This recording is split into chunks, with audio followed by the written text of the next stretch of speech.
Hello, welcome to the second weekly squeak on the 10th of January 2016. 2016. I think I'm going to have some sort of introductory music at some point. I've got an idea, but I haven't had a chance to record it yet. For now, you'll just have to put up with this talk show style, just straight in. It's okay. Well, it's been a very cold week, for a couple of days. Last weekend, there was a low of about minus 11 degrees and then a high of about minus 5. And I know for some of you who've lived in maybe Scandinavian countries, Canada, even North America, that may not seem that cold. But for me, living in London, where actually it doesn't really get that cold, it's just kind of a bit average most of the time. And then living in Melbourne, where I think the coldest I remember it was mainly 0 or minus 1. So for me, this was the coldest I've ever been. I guess there's that certain point where after a certain temperature, you don't feel much of a difference between sort of minus 1 and minus 15, or I don't know, but it still felt bloody cold. And of course, being the stupid idiot I am and just getting sick of public transport, I decided to ride my bike during a minus 7 afternoon, and I felt feelings, or didn't feel feelings as it were, in parts of my body I have never experienced them in. As a bike rider, you're used to not feeling your hands and your fingers and your toes when you're riding, but I couldn't feel my thighs. That was something new. Not altogether pleasant, of course. And much like extreme heat, much like the days I remember in Melbourne where it would get to 45 to 50 degrees for several weeks, everything sort of starts slowly coming to a bit of a grinding halt and slowing down. Snow gets in the way, it blocks roads, blocks pavements, and this is something I actually find quite annoying, and I was sort of disappointed to see that whilst they salt, grit, sand, whatever you want to call it, the roads, no one ever really does the footpaths or bike paths, and it's dangerous, and it means you can't actually use them. And yeah, I never really got why people don't do that. It's slightly disheartening when that doesn't happen. And a week later, after the snow, and a lot of the bike paths are still unusable, so I had to get public transport a bit, which I kind of get annoyed with. Of course, everyone else is using it, and it's damp, and ugh. I've never really understood why people get so delighted with snow and so look forward to it, unless you're into skiing or winter sports or something like that. I mean, it's great to begin with, but after about a day when it starts sort of melting a bit or freezing over or turns to slush from people walking through it, it's just gross and dangerous and just gets everywhere and just dirty footprints everywhere. And I don't know, I've never really got the attraction with it. Anyway, this has all sort of led me to realising that I cannot manage European winters anymore, and next year I am gonna leave. I'm gonna go and find somewhere else to be. Can be a digital nomad, so there's no reason to stay here, so why not? So I think my New Year's resolution, after a couple of months of preparation, is to try and live in sort of 20 degrees, give or take 10 degrees. No, 20 degrees, give or take maybe 5 degrees on the negative. Maybe 10. Yeah, give or take 10 degrees is going to be what I'm going to aim for most of the year. I think it's possible. Watch this space. So, due to the weather and due to sort of this week being the first week where things sort of started happening again, meetups and events started happening again, last weekend I decided I would go and visit some galleries and museums here. The galleries and museums here could be a little bit expensive, so sometimes you sort of look for enough free time to make the most of the money's worth, I guess. I went to quite a few, so I'm going to actually cover a bit of them individually, and you can read the links in the accompanying blog post. So first I went to the Botticelli Renaissance exhibition. This was sort of a big ticket exhibition here, and it finishes in the end of January, so thought I should probably go and see it before it finishes. Firstly, booking my tickets in advance and then saying I could book a time slot, and of course I couldn't, and blah, blah, blah, all the usual sort of furore and mistakes and confusion with using German ticketing systems. But I still managed to buy a ticket online, get there, massive queue, no signs or instructions of what the queue is for. So you join the queue and then you realise you don't need to, and blah, blah, blah. But I finally actually got in pretty quickly. And it's always funny with German exhibitions. I found that there was always these huge queues, but once you get inside, it's surprisingly, it's busy, but it's not annoyingly busy with lots of people in the way. It moves pretty quickly. So the exhibition itself, it starts with an introduction to Botticelli's work, and then artists who came after him who he inspired and influenced, which is quite a lot. And I found this quite interesting because this is actually the vast majority of the exhibition. It's maybe 60-40 work inspired by and then work actually created by him, and I'll come back to that. And this is interesting because you realise that the copying culture, the inspirational culture of famous artworks was more common in the past. And at that time, artists didn't always sign their work because often they were commissions for people. They were like a photographer taking a photo of a famous family these days. Photographers don't sign their work directly, and artists wouldn't do the same thing. So actually being completely certain that a work is from an artist of that era, you're never actually sure. So a lot of it is hypothesizing. And analysing work that you do know is by this person and seeing how similar it matches in style to others. But the interesting thing here and I think this is still the case, but I've always found it quite interesting with very famous and prolific artists, is that often the artist himself doesn't even do everything. So you have teams working under instruction, much like, I guess, animation houses these days. I read something recently about the animation houses can't quite remember where, but somewhere in Southeast Asia that does most of the artwork for The Simpsons. You sort of just have people following instruction from the main artist. So there's always going to be slight differences in style as well. So actually saying if something officially belongs to this famous person or not is sometimes difficult.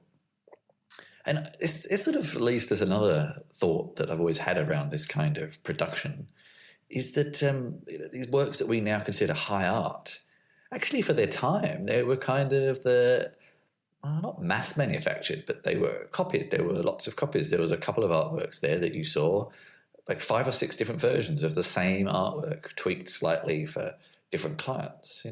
It's copying, basically. And that we now consider something that is so high art, and actually, was it when it came out? Who knows? And Botticelli is another one of those artists who was popular at his time and then fell out of favour for quite a while, and has only become popular again in the past 100 or so years. And it's always interesting when that happens. It sort of makes you feel optimistic that there's hope for all of us, I suppose. Now, the next exhibition I went to see was the Jean Dubuffet. I will attempt with my French accent there. And some of you may or may not be aware, but many years ago I played guitar in a British indie band called Art Brut, for the first few years anyway. And the name came from Jean Dubuffet's, that was a terrible pronunciation, his art movement, Art Brut. So the opportunity to see an exhibition on his work was very tempting. It was quite a small exhibition, but quite inspiring, because his whole notion was that art isn't for highly trained artists. It can be for people who just have something they need to say. And sometimes I often want to express myself in artworks, and I did some sketching yesterday as well. But I'm not what I would consider conventionally very good at it, but sort of realising that if you have a strong enough message and just a style that you can find that suits you, then maybe your output is valid, and seeing work like his is inspiring for that. It's sort of something I already knew. I mean, I've always been a big fan of David Shrigley, who's an English artist who does something similar. But yeah, it was encouraging again to maybe try some ideas and to try some new art styles. I'm sort of working on a few ideas there. Then the next day, I went from Hockney to Holbein. And this is now I've been working on how to pronounce umlauts. This is from as far as I'm right, as far as I think, the Worth collection. Worth are a large company here that philanthropic with art collections and things like that. And it's finished now. So it was the Monday day, but I went in the afternoon. They had free entry for the exhibition. So I took the opportunity to go for the last free Monday. And again, there was a big queue and I was worried that I wouldn't get in and have enough time to see everything. But I did. I got in. And it was actually an outstanding collection with some of my favourite artists there, like Munch and Picasso and so many more. Hockney, of course. And yeah, just so much art from amazing artists and relics and items and all sorts of things, just all in one place with no particular pattern or reason to them, just there because they're part of this collection. And it was pretty amazing and quite inspirational, actually. And going off at a slight tangent, but whilst I was at the gallery on the Sunday, there was another exhibition there called Double Vision, sort of about black and white prints and things like that with a couple of artists. One artwork I came across there was by William Kentridge, which sounds like a very English name. I think he was South African, maybe. But the artwork was called Parcours d'Atelier. And it's sort of random-ish scroll of lines. But for some reason, it made me think of like network maps. And then it just gave me a sudden flash in my head about cabling. And my granddad was involved with submarine cables, these cables that actually power most of the internet under the continent. In his day, they were copper wires, and now they're optic fibers. And I just wanted to have a quick look into like where they are and how they're connected, and do we still use them, and et cetera, et cetera. And I was fascinated to come across a couple of websites, and this main one you'll see in the notes, but submarinecablemap.com, these interactive maps of where these cables are. And I've put a few other links in the blog post about some history, and especially around wartime, about how important they are and were to communication networks, and when there's typhoons or tsunamis, how they can sometimes get broken and just sever a country's connection to the internet. And it's quite amazing. And he helped lay TAT1, and there's a link to a Wikipedia article about that, which was between the UK or Scotland and North America, actually Newfoundland and Canada, but they sort of connect the other continents as well. And it was just interesting reading about that too, and the boat that he was on to help lay it.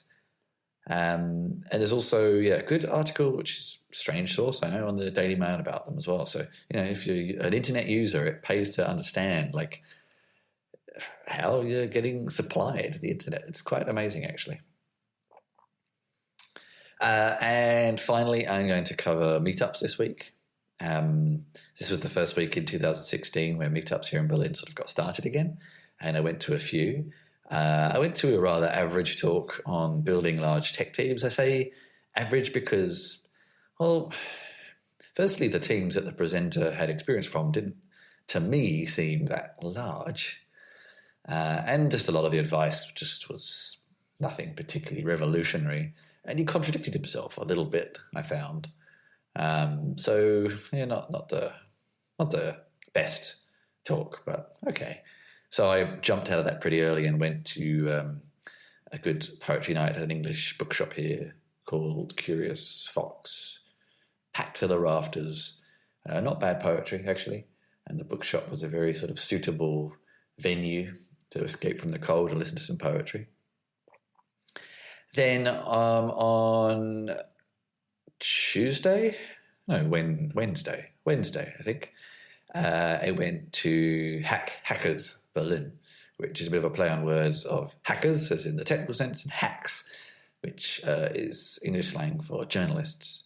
So it was sort of about, journalists who work in technology, and talking about journalistic security and reporting and database journalism and things like that. And there were two very good talks. Three talks. One from a current American journalist talking about how to protect your sources and things like that, which was very interesting. And there's a link to the meetup page if you want to find more details about those. There was another American guy who had worked on a sort of CMS to feed mobile apps, which was very interesting. I kind of felt like he was promoting something that sort of already existed, but anyway, it was interesting and fair play for giving it a go. And finally, there was Tom Steinberg, who founded My Society, and actually I'd hung out a couple of times this week with talking about the power of data visualization, about visuals in articles. So it was a very interesting meetup, actually, in a really strange part of Berlin. This weird sort of pocket just off of Alexanderplatz towards Kreuzberg. There's all these old Plattenbau, as they're called here, like old tower blocks, but just dead. Just like the snow was still on the cars, the snow was still on the pavement. It looked like nobody had been there. It was just, yeah, weird. And then on Thursday, I spoke at the Berlin Ruby group about writing plugins for Jekyll. It was busier than I expected. It was quite a good meetup. I think my talk was probably maybe a bit light for a lot of the attendees, but hey, it was interesting, and I love kind of static site generators, so it was good to talk about it and explain how one works and things like that as well. And finally, Craft Beer Festival on Friday, which was good fun, and it was very hot and very busy, so a lot of the beer didn't necessarily taste its best, I must admit. By the time you sort of got in, got out, sat down, and the small servings you usually get at kind of festivals, it was like you were ready to go and get another one again. So yeah, that's the week that was, the Weekly Squeak. Lots of interesting things going on. Some other articles to have a look at. I did a lot of work on Friday about Chip Shop and turning it into a board game as opposed to sort of random card game it's been maybe up until now. And you can read a blog post about that. I also wrote an article for SitePoint on server-side Swift with a project called Perfect, which is really interesting. And finally, the article on Estonia I've been writing for the Next Web since about November got published. And that's been getting some really good feedback, which is great. So that's the Weekly Squeak for this week. I hope there's some topics there that interested you, and feel free to post comments or reach out to me on Twitter with any thoughts or points of discussion you'd like to continue. And I'll see you next week. Cue non-existent theme music.